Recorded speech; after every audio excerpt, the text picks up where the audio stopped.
कोई नहीं अछूत है। सच मानो हर प्राणी जग में परमेश्वर का दूत है। सच मानो हर प्राणी जग में परमेश्वर का दूत है। मान व सम्मान के योग्य यहाँ उपस्थित सभी श्रोतागणों को मेरा सत सत प्रणाम। कोई भी व्यक्ति जन्म से महान नहीं होता, बल्कि उसके कार्य द्वारा किए गए कार्य ही उसे महान बनाते हैं। अरे विश्व में यदा कदा ही ऐसे महान व्यक्ति जन्म लेते हैं कि विश्व में यदा कदा ही ऐसे महान व्यक्ति जन्म लेते हैं। जिस प्रकार कांटों से रूबरू हुए बगैर गुलाब की फसल नहीं की जा सकती, ठीक उसी प्रकार लोग सोने की चम्मच लेकर पैदा नहीं होते, किंतु दूसरों को मोती चुगाने की क्षमता अवश्य रखते हैं। ऐसे लोगों को ही महाप्राण कहा जाता है। ऐसे ही एक महान व्यक्ति दीनबंधु चौधरी छोटू राम, इनका जन्म 24 नवंबर 1881 को रोहतक जिले में गड़ी सापला नामक एक छोटे से गांव में हुआ। इनके पिताजी चौधरी सुखीराम एक साधारण से किसान थे। पंडित जी ने इनका नाम रिजपाल रखा, किंतु 3 भाइयों में सबसे छोटे होने के कारण इन्हें प्यार से छोटू के नाम से पुकारा जाने लगा। अरे उस समय सामाजिक स्थिति बहुत खराब थी। स्त्रियों को शिक्षा से कोसों दूर रखा जाता था। कर्जदारी की ईमानदारी डगमगाती ना थी।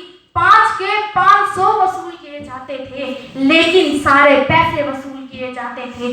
उस वक्त किसानों का अत्यधिक शोषण होता था। यही कारण था कि रॉयल कमीशन ने अपनी चिंता प्रकट करते हुए कहा कि भारत का किसान ऋणी पैदा होता है, ऋणी जीता है और ऋणी ही मर जाता है। कि भारत का किसान ऋणी पैदा होता है, ऋणी जीता है और ऋणी ही मर जाता है। यही कारण था रॉयल कमीशन ने अपनी व्याख्या की कि तुम वतन की लाज हो, इंसानियत की आन हो। कि तुम वतन की लाज हो, इंसानियत की आन हो, दिल के धड़कन किसानों की जान हो। तुम अगर बिखरे रहे तो चंद कतरा हो फक्त, कि तुम अगर बिखरे रहे तो चंद कतरा हो फक्त।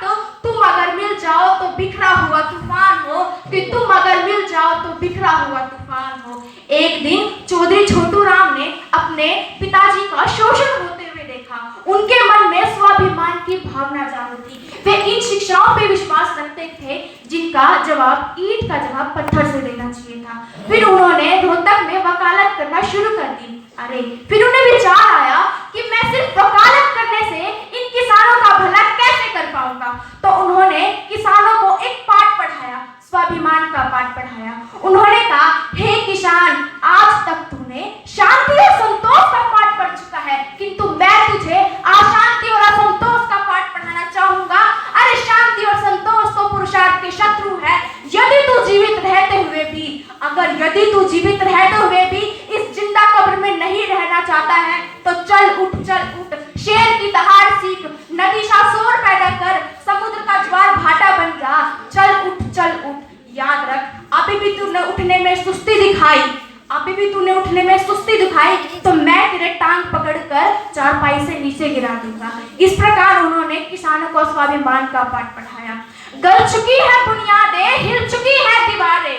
गल चुकी है बुनियादें, हिल चुकी है दीवारें। आप अपने महलों को किस तरह बचाएंगे? खरमनों पे लपकेंगी उंगलियां सरद कब तक। खेत अपने सीने से बिजलियां उगाएंगे, खेत अपने सीने से बिजलियां उगाएंगे। धन्यवाद।